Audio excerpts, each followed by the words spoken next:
So, if you're like me, constantly looking for the next best investment opportunity in the stock market, then this is the video for you.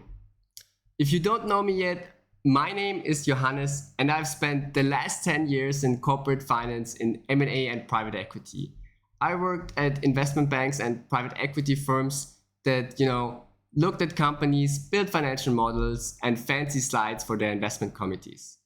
So in this video, I will share some of my learnings to help you become a better investor yourself.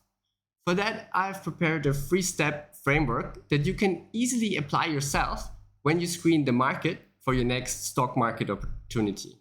In fact, this is exactly the same framework that I use actually myself to identify investment opportunities in the stock market for my personal portfolio. So let's jump right in. The framework contains 3 steps.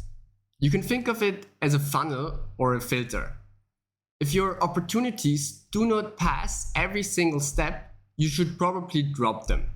There are enough other opportunities out there, and if they don't pass those 3 steps, they're probably not good enough for your personal portfolio. So let's start with step 1, the market. Firstly, and most importantly, you want to make sure that the company has a consistent and growing demand for the product or service that they're providing. Actually, fundamental market drivers that the company can benefit from is actually the most important thing. If the company does not operate in an attractive or growing market, you should drop them immediately, no matter how attractive you think the valuation is, right? Just drop them. And this makes actually a lot of sense. If the market is stagnant or even shrinking, it's just a matter of time until the company's revenue will be shrinking. So let me give you 2 examples, right? So one company that has really benefited from a strong market tailwind in the last decades was Amazon, right? Actually, this is also why Jeff Bezos started the company in the first place, because he really believed into one mega trend, the internet, right? And he started the company as a bookstore online marketplace, right? Of course, the company has then grown and now has an extremely high enterprise value, and the value has compounded. Also, the company has now, little bit shifted its operations from, online retail with lower margins to cloud computing services, which has extremely attractive margins and is also in an even more attractive growing market, right? On the other hand, another company that hasn't done so well and hasn't really benefited from this mega trend, the internet, is the media company Paramount, right? So this company really hasn't benefited from the internet at all because, as a media company, TV company, you really, get affected by the internet. Online, you have videos, you have streaming, you have the creator economy, right? And as a consequence, the company's enterprise value has declined over the last 25 years, right? So to put that into perspective, right, in 2000, right, the enterprise value of Paramount was 100 billion US dollars versus the enterprise value of Amazon, which was around 10 billion US dollars, right? And now, today, around 25 years later, Amazon's enterprise value is 2.4 trillion versus Paramount's enterprise value, which stands at around 22 billion, right?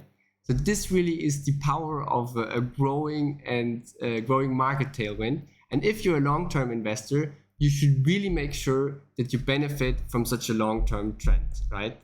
Because let's not forget, so much about investing is about, trying to predict the future growth of a company, the future cash flows of a company.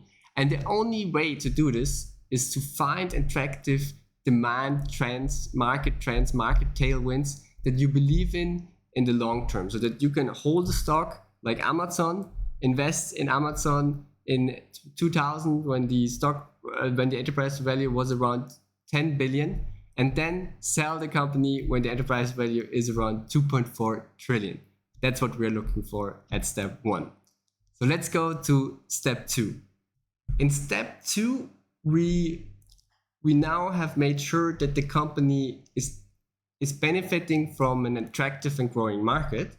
And now we want to look a little bit more at the company itself. We want to review the company's business model and make sure that the business model itself is scalable and is able to benefit and grow in this growing market, right? So when looking at the business model, you want to invest in companies that have low marginal unit costs. This basically means that you want to look for companies where it does not matter if a company serves 1 or 100 customers. The cost for the companies should be very, very similar. So to give you an example, right, one of the companies that I find have a really scalable business model is Uber. Uber is a digital platform, and it really doesn't matter if is one driver, 100 or 1,000,000 drivers or 1,000,000 customers using the platform. It's the same cost for the company, which makes it a really, really scalable business model. In fact, it is even benefiting from a large network, from a large number of customers, because it has a network effect, creating a moat for the company, right? And these are the kind of companies that you want to be looking for, that have a business model that is scalable and can benefit from the market growth that's in the market that they're in, right? So let's go to the third and last step, which are the financials. Now that we know that the company is operating in an attractive market with a scalable business model, we also now want to make sure that the financials of the companies reflect that, right? So what exactly are we looking here for, right? So first off, we want to verify our assumptions about the market and the business model. For that, we look at the revenue trajectory of the company, right? So here, really, the trend is your best friend, right? So look at the revenue profile of the company over the last 5 years, and you want to make sure that it's stable and it's growing. You don't want to have a stagnant or a fluctuating revenue profile. You really want to be looking for consistently growing revenue profile. So let's again go back to our examples before, right? Amazon. Let's have a look at Amazon's revenue profile. Over the last 5 years, Amazon's revenue profile really has grown steadily, right? And this basically verifies the assumptions about the growing market and the scalable business model. On the other hand, if we look at Paramount's revenue profile, it really shows that over the last 5 years, there wasn't much growth and thus no value creation. In fact, we know that the company's value has even declined in this time, right? So in the last 25 years.